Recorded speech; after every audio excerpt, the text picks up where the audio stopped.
Hello, my friend, and welcome to Pro Wrestling Daily. My name is Aaron Machbitz. Let's talk about the July 24th edition of Friday Night SmackDown. Now, in my opinion, when the show heavily features Brie Bella and Nia Jax, the show is just not going to be very good.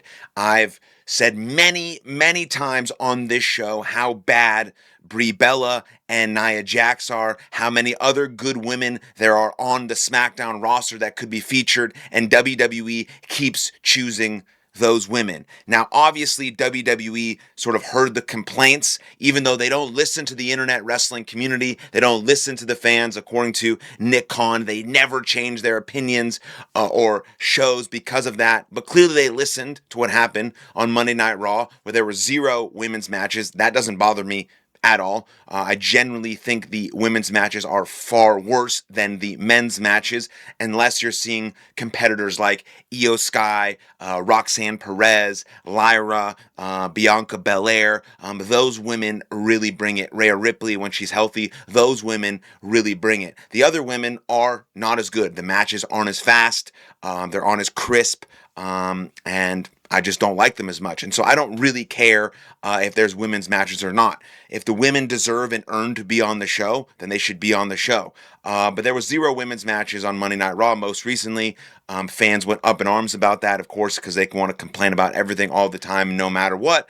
And so this week's SmackDown, July 24th edition of Friday Night SmackDown, was 75% women's bouts, and none of them were very good. None of the 3 matches were over maybe a C rating.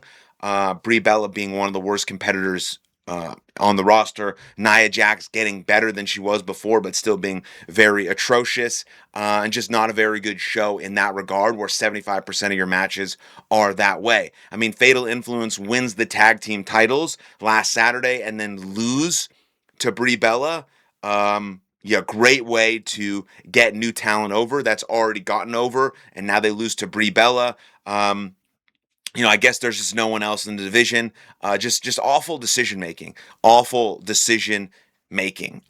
Put anyone else in that ring. Have Fatal Influence start to go on a real good run in singles, in tag team, all that type of stuff. It just didn't make any sense. And I don't know. It was just the show was 2 hours. It was very mediocre. I almost wish that I didn't really watch it. It was very subpar. Terrible women's matches. And a main event match that kind of lived within a 7-minute commercial break. The show kind of was saved for Nick Aldis, Gunther, and CM Punk and Cody Rhodes. Otherwise, it might have been one of the worst television shows we've seen. Not just a SmackDown, not just a Raw. It just wasn't very good. Just wasn't very good, and that's all that we can really have to say about that. Speaking of the main event, went into commercial in the main event at 9:46, came back at 9:50, only to go to another commercial break at 9:53. I mean, that is literally insufferable. That's 4 minutes, and then another 3 minutes, and then back to a commercial break. Now, I didn't count how long the commercial break was. I know on Netflix it's about 3 minutes long. So I assume it's the same kind of on USA Network. I didn't keep track in my mind. There's no little ticker at the top. But 9:46 to 9:50 to 9:53 in the middle of a main event match, which isn't very long anyways, which is less than 15 minutes. And so it's tough. It's tough. But there is something special on a positive note. There is something special cooking between CM Punk and Cody Rhodes. They are bringing out the best in one another. Before we get to that, I am interested to see the Gunther Nick Aldis match. Very excited for it. What kind of ring rust will Nick Aldis have? Will there be any stipulations on the match?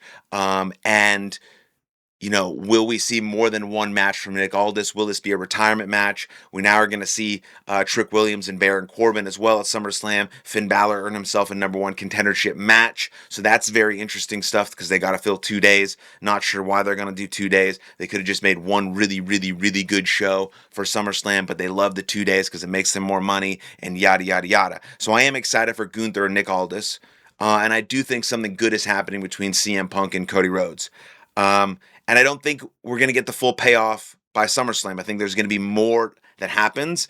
Feels like kind of the beginning of a long-term rivalry that could culminate at WrestleMania, potentially.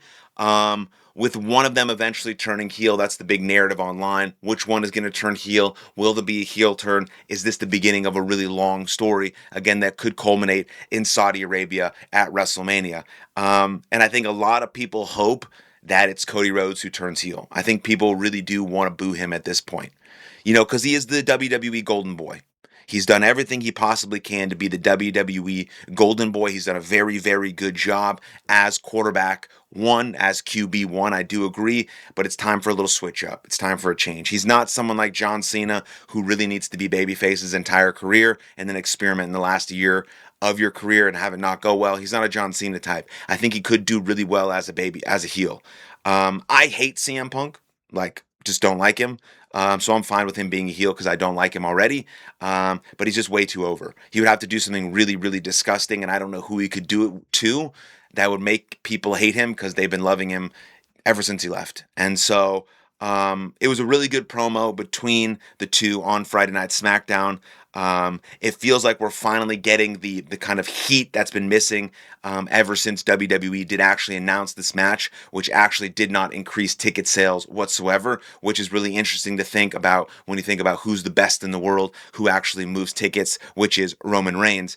Now, maybe people think they should have been picking this up a little bit more so they had more time to draw the story out before SummerSlam. But again, I think SummerSlam is just the beginning, and we'll see this drawn out for a very long time, potentially with a heel turn between Cody Rhodes, CM Punk. Not sure which one. Not sure if anyone's going to happen, but those are kind of the thoughts that come to my brain as I watch this feud and this story kind of build and manifest into something that fans can really sink their teeth into. So outside, again, of Nick Aldis, Gunther, CM Punk, and Cody Rhodes, SmackDown on July 24th was terrible, highlighted by bad women's matches and bad decision-making from Triple H. But let me know what you think in the comments down below. Then like the video, subscribe to the channel, and I'll see you guys next time. Lots of love. Cheers.